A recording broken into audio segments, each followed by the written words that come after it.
අපිට තව වැඩ කරන්න කියලා දවස් 20ක් 22ක් වගේ තියෙන.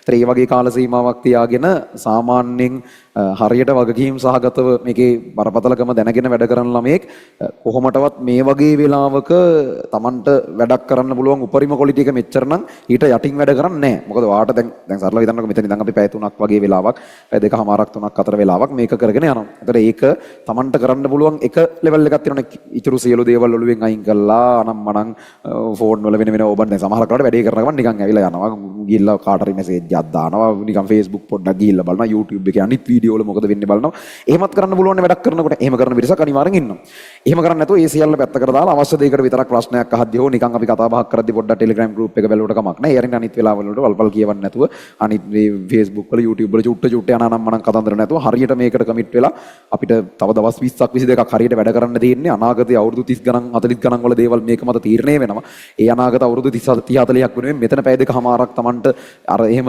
හරියට වැඩේට ෆෝකස් වෙලා ඉන්න බැරි වෙන්න බෑනේ. එහෙම බැයි නම් වාට එහෙම හොඳ අනාගතයක් බලාපොරොත්තු වෙන්න බෑනේ කොහොමද? අසාර්ථක මිනිස්සු කියලා જાතියකුත් මේ ලෝකේ ඉන්නවනේ.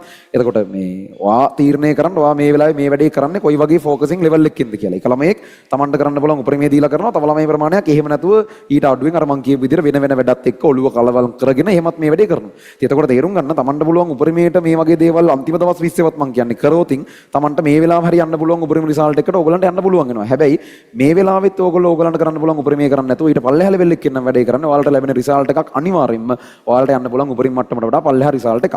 ඒක එහෙම වෙන්න ඕන ළමයි ඒක සරල තර්කයක් නේ. ඒක රොකට් සයන්ස් නෙවෙයිනේ සාමාන්‍ය විදිහට තේරුම් ගන්න පුළුවන් දෙයක්.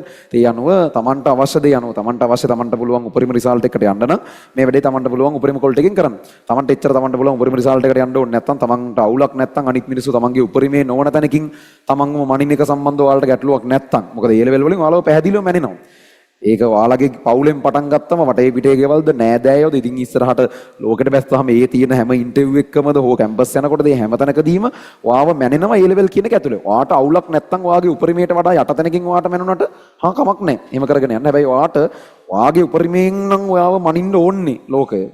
එතකොට මේ එහෙනම් මේ වෙලාවත් අඩුමතර මේ වෙනකන් වෙච්ච දේවල් වෙනස් කරන්න බෑනේ. ඒක හිතන්නේ නැතුව අතර කළා දාන්න ළමයි. ඒක තමයි මේ වෙලාවේ කරන්න පුළුවන් මෝඩම වැඩේ ඇත්තටම. ඒ කියන්නේ පරණ බැරි වෙච්ච ඒවා ගැන හිතින්නේ. මොකද දැන් ඕක හිතුවා කියලා වෙනස් කරන්න බෑනේ කොහොමදවත්. ඒක හිතන එකෙන් වෙන්නේ දැන් වැඩ කරන්න තියෙන වෙලාවක් නැති වෙන එක. ඒ නිසා මෝඩ වෙන්න එපා. හැංගීම් වලට අනුව වැඩ කරන්න එපා. පරණ දේවල් වෙනස් කරන්න බෑ. ඒක සම්පූර්ණයෙන් හිතින් අමතක කරලා දාන්න. ඔයාලට වෙනස් කරන්න බලන්නේ මේ මොහොත, මේ ඊළඟ විනාඩි 10, ඊළඟ පැය භාග, ඊළඟ පැය දෙක. ඔයාලා වැඩ කරන විදිහ විතරයි ඔයාලට වෙනස් කරන්න පුළුවන්. එතකොට ඒක හරියට ඔළුවට අරගෙන ටිකක් අර දැනුම් තේරුම් තියෙන ළමයි විදිහට එහෙම මේකේ වැඩේ කරන් ගන්න. ඉතින් යම් ප්‍රමාණයක් කොහොමත් ඉන්නවා කොච්චර කරත් මේ බරපතලකම තේරෙන්නේ නැති. ඒගොල්ලෝ ඒ විදිහට යයි එයාලට යම් දේවල් ටිකක් වෙයි. ඉතින් මේ ලෝකේ බහුතරයක් මිනිස්සු එහෙම Tamanට ඕන තැනට යන්නේ නැහනේ. ඉතින් එතකොට අරකට අහු වෙන්න එපා. පුළුවන් තරම් මේකට හරියට මේ කියන කාරණාව තේරුම් අරන් පිළිවෙලට මේ වැඩේ කරගෙන යන්න. හරි.